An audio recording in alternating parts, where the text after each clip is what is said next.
penggunaan indi-indi yang ada di dalam BBMA sebentar tadi ya. So sekarang kita nak gunakan indi-indikator tersebut untuk menentukan trend. Okey, kita masukkan balik indi ni ya. Kita masukkan balik template BBMA O'Malley. Okey. So untuk melihat trend, untuk menentukan trend adalah sebaik-baiknya kita melihat kepada time frame yang lebih besar, iaitu di H4 dan ke atas ya. Daripada H4, daily, weekly ataupun monthly, sebaik-baiknya adalah di time frame yang lebih besar. Okey, bagaimanakah caranya nak menentukan trend dengan menggunakan menggunakan indikator yang ada di dalam BBMA. Okey, macam ni cara dia. Okey, kita share sama-sama Okey. Kita ada Bollinger Band. Kita ada MA5 high, MA10 high, MA5 low, MA10 low, mid BB dan MA50. Tadi kita dah jelaskan semasa penerangan untuk BBMA, BB, Bollinger Band, mid BB ni kita boleh gunakan untuk menentukan trend semasa di dalam time frame yang kita buka. Okey, contohnya sekarang kita membuka time frame H4. Jadi secara ringkas ni tadi kita bagi tahu candle yang berada di atas mid BB. Candle yang berada di atas mid BB menunjukkan itu trend uptrend semasa. Ya, trend semasa. Dan juga tadi kita cakap masa penerangan MA50 pun benda yang sama. Candle berada di atas MA50 juga menunjukkan trend uptrend. So keadaan sekarang kita tengok yang latest punya di H4 untuk pair Euro USD, candle berada di atas mid BB dan MA50. Okey, nampak ni kita tak payah pening-pening kepala, kita hanya merujuk apa yang chart ni tunjuk. Kita tengok susunatur dia ya. Selain daripada candlestick berada di atas mid BB, nampak candlestick berada di atas mid BB. Selain daripada candlestick, apakah benda lain yang ada di atas mid BB? Kita nampak MA10 low, MA5 low, MA10 high, MA5 high. 4 line ni tadi juga berada di atas mid BB. Dan mid BB, MA510 low, MA510 high, candlestick semua berada di atas MA50. Ultimately kita boleh kata major trend adalah referring kepada MA50. Untuk trend semasa kita merujuk kepada mid BB. Jadi trend semasa dan trend major semua menunjukkan keempat-empat line beserta dengan candlestick semuanya di atas kedua-dua line ni tadi. Jadi trend sekarang kita boleh katakan kukuh uptrend di time frame H4. Okey. Kalau kita tengok di daily, kita belum nampak lagi trend yang begitu jelas. Kita tak nampak dengan jelas lagi sebab keadaan seperti yang kita nampak sekarang. Kita kata kalau candle berada di atas mid BB adalah uptrend. Okey, sekarang candle berada di atas mid BB. Candle berada di atas MA50 adalah uptrend. Dan tadi kita kata untuk dalam keadaan uptrend, mid BB mesti berada di atas MA50 di H4 tadi. Kita tengok untuk uptrend, mid BB mesti berada di atas MA50. Ini adalah contoh uptrend yang cantik. Mid BB, MA10 low, MA5 low, MA10 high, MA5 high serta candlestick semuanya berada di atas MA50. Titik persilangannya dekat sini. Sini adalah permulaan confirmation major trend untuk naik ke atas di H4. Ingat di H4. Tetapi kalau kita buka time frame yang lebih kecil, lebih besar daripada H4, iaitu di daily, wujud contradiction dekat situ. Mid BB di bawah MA50, so tak menepati untuk uptrend. Tetapi candle dah berada di atas MA50, candle dah berada di atas mid BB. Tetapi 4MA, MA510 low di bawah mid BB lagi. MA5 high saja yang melepasi MA50, tetapi MA10 high masih di bawah MA50. So di time frame daily kita belum nampak trend yang solid. Kita belum nampak trend yang solid. Tetapi bunga-bunga untuk naik tu sudah ada sebab DH4 telah menunjukkan adanya trend. Okey, jadi apa yang kita nak lihat kat sini? Yang kita nak tengok mula-mula sekali, selain daripada candle ni menyeberangi mid BB, menandakan dia dah masuk dalam zone buy, itu adalah petanda awal. Kita padamkan satu-satu, kita tunjukkan Kita padamkan MA50, kita padamkan candle ni pun kita padamkan untuk bagi nampak clear. Kita hanya gunakan line graph. Kita buangkan candle ni supaya kita nampak penjelasan saya ni lebih jelas. Okey.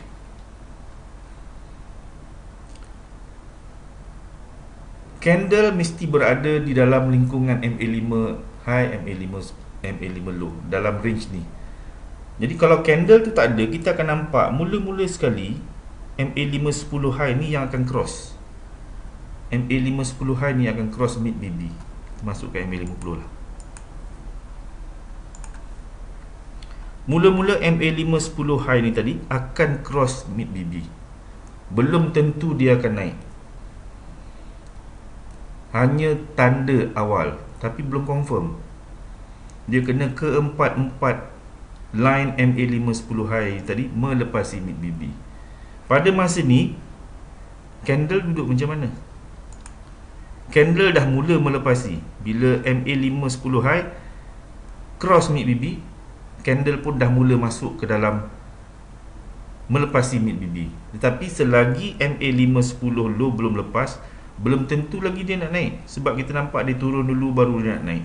Dan bila line ni dah, line MA510 low pun menyeberangi mid BB, melepasi mid BB, kita boleh katakan separuh kaki itu dah betul lah. Kemungkinan besar kukuh untuk pertukaran trend. Ya. Apa lagi yang kita boleh nampak selain daripada itu? Okey. Kemudian MA510 high melepasi break MA50. Belum cukup kukuh selagi ke-4 ni belum cross. Bila 4 MA510 high dan low ni melepasi mid BB, trend confirm akan berubah. Dan bila mid BB pun cross dengan MA50, ini sahih perubahan trend telah berlaku. Jadi peringkat yang paling pertama adalah ini, MA510 high melepasi mid BB. Tapi pada masa ini hanya MA510 high saja yang lepas. MA510 low masih di bawah. Ini hanya petanda saja. Kemungkinan tu menjadi lebih kukuh apabila MA510 low pun cross. MA5 dan 10 pun cross mid BB. Lebih kukuh bila ke-4 line. Pada masa ni ke-4 line berada di atas mid BB. Ini lebih kukuh. Ya, ini lebih kukuh. Tak kala pada masa ni MA5 low melepasi mid BB, MA5 10 high dah melepasi MA50. Tetapi MA5 10 low masih belum lepas. Ya, masih belum lepas. Tengok pada masa MA5 10 low melepasi mid BB, MA5 10 high dah melepasi MA50. So yang kita nak tunggu adalah kita nak tunggu ke-4 line ni tadi. Bila dia duduk di atas mid BB, kita boleh katakan sebelah kaki itu dah confirm untuk berlakunya kenaikan.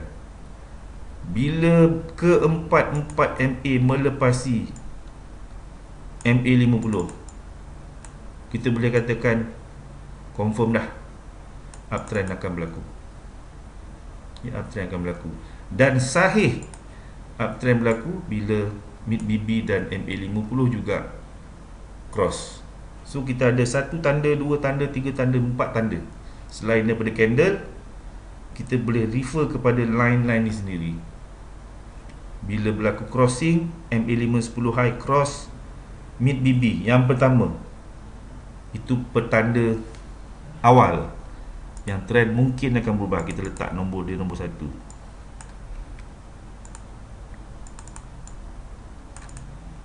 Itu nombor 1. Dan yang keduanya, dia akan berlaku ini pula. Ini nombor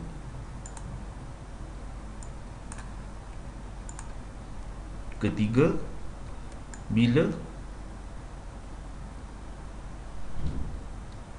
MA5 dan MA10 melepasi MA50. Dan yang keempat adalah bila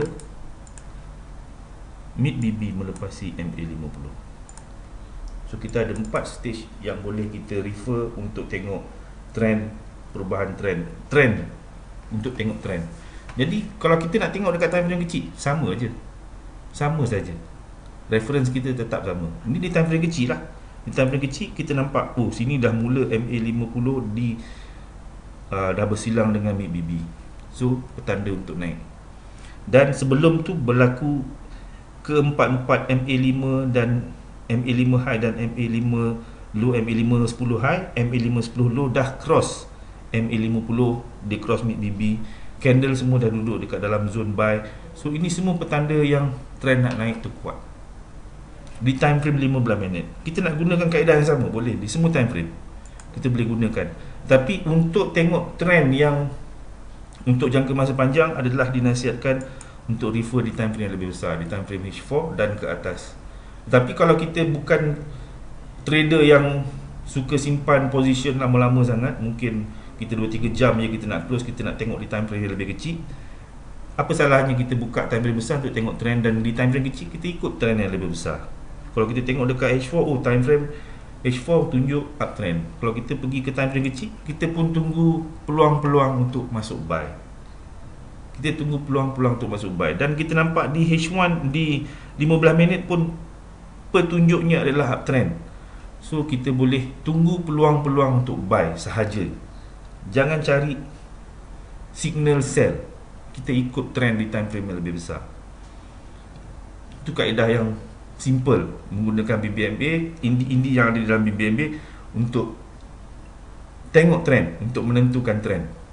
Sama ada di time frame kecil, time frame yang sederhana besar di H1, ataupun di time frame yang lagi besar, di time frame sehingga ke monthly.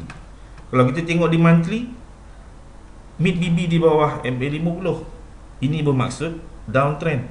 Downtrend masih lagi kukuh di time frame yang lebih besar, di time frame monthly. Mid BB di bawah MA50, MA5, MA10 low, MA5, MA10 high juga di bawah mid BB, di bawah MA50. Candle semua duduk di bawah mid BB dan MA50. Jadi di time frame monthly masih menunjukkan downtrend. Di weekly keadaannya lebih kepada sideway. Walaupun kita nampak mid BB di bawah MA50, tapi kita nampak keempat-empat MA ni tadi duduk di antara mid BB, dan mid BB ni berkeadaan flat. MA5, MA10 high dan low juga tidak nampak dia cerun ke atas ataupun cerun ke bawah, juga berkeadaan flat. Di time frame weekly kita boleh kata dia mencari arah, belum ada arah dekat time frame weekly. Dekat time frame daily pun tak tentu lagi dia punya arah. Walaupun candle duduk di atas MA50 dan mid BB, tetapi mid BB masih di bawah MA50. Tapi harus diingat bahawa ini adalah time frame yang sangat besar. Weekly ni maksudnya kita kena tunggu 7 hari closing. Monthly kita kena tunggu 20 hari ni closing. Jadi dalam masa 20 hari, dia mungkin akan bergerak di antara MA5 high ke MA5 low. Jarak di antara MA5 high ke MA5 low ni mengambil masa mungkin berminggu-minggu sebab jumlah pipnya sangat besar. Walaupun kita nampak hanya sebatang candle saja, tetapi jarak di antara MA5 high ke MA5 low ni tadi mengambil sebanyak hampir 450 pip. Sebab ini adalah time frame monthly. Walaupun monthly mengatakan bahawa downtrend, tapi ada kemungkinan dia akan pergi mencari MA5 high yang ada lebih kurang 135 pip. Kalau dia naik sampai MA10 high, ada 200 dekat 300 pip dia mungkin boleh naik. Jadi kalau dekat situ monthly ada kemungkinan dia naik sampai sini. So weekly ni tadi ada kemungkinan dia boleh naik juga mencari sampai top BP sampai MA50. Sebab dia masih lagi dalam range sideways ni tadi. Kalau kita tengok range dia lebih kurang 700 daripada top BB sampai sini. Kalau daripada kedudukan sekarang sehingga top BB juga ada lebih kurang 300. Jadi ada kemungkinan dia boleh bermain sehingga sampai ke atas, turun bawah balik. Kita nampak di weekly tak ada trend, di daily tak tentu trend, tetapi di time frame lebih kecil kita boleh nampak trend tu lebih detail. Kita ingat bahawa time frame besar ni yang mengawal suasana, mengawal keadaan, tetapi setiap permulaan trend bermula daripada time frame kecil. Jadi benda ni selalu yang buat orang confuse. Sebab kita kata refer time frame besar untuk tengok trend, tetapi dalam masa yang sama trend besar berubah bermula daripada time frame kecil. So time frame kecil ni akan bagi tahu dia nak mula tukar ke atas ke bawah bermula di time frame kecil. Tetapi selepas dah mula pertukaran tersebut efek time frame besar, so time frame kecil ni akan ikut apa pergerakan time frame besar. Okey. Jadi benda ni agak tricky. Tetapi cara nak tengoknya lebih kurang cara yang paling simple dengan menggunakan BBMA adalah cara macam ni. Okey. Kadang-kadang ada soalan yang mengatakan bahawa macam mana kita tengok dekat time frame besar, dekat daily kita nampak macam uptrend, dekat H4 kita nampak uptrend, tapi dekat time frame kecil kata downtrend. So macam mana? Itu kita akan bincangkan nanti bila kita masuk bab entry menggunakan multiple time frame. Kita akan bincang nanti. Tetapi hanya sekarang ni kita nak ceritakan kaedah nak tengok trend di mana-mana time frame yang kita buka menggunakan indikator yang ada di dalam BMB. Kaedahnya adalah seperti yang saya tunjukkan tadi. Berbalik kepada yang masa kita masukkan Bollinger Band saja, candle berada di atas mid BB adalah uptrend. Bila kita buka MA50, candle berada di atas MA50 adalah uptrend. Dan keadaan seperti yang kita lihat sekarang di H4, mid BB, MA5, MA10 low, MA5, MA10 high, serta candle berada di atas MA50. Ini adalah solid uptrend. Okey, ini adalah solid uptrend. So di time frame yang lebih kecil daripada H4, kita carilah peluang untuk buy. Ya, jangan kita cari peluang kalau ada signal sell pun kita tunggu dulu sampai ada signal buy, sebab time frame besar menunjukkan ada kemungkinan untuk meneruskan perjalanan ke atas. Jadi kita hanya akan ikut perjalanan di time frame yang lebih besar untuk lebih selamat. Okey, itu adalah cara untuk mengenal pasti trend, untuk mengenal pasti trend. So selepas ni kita akan bincangkan share berkenaan dengan entry setup. Okey, kita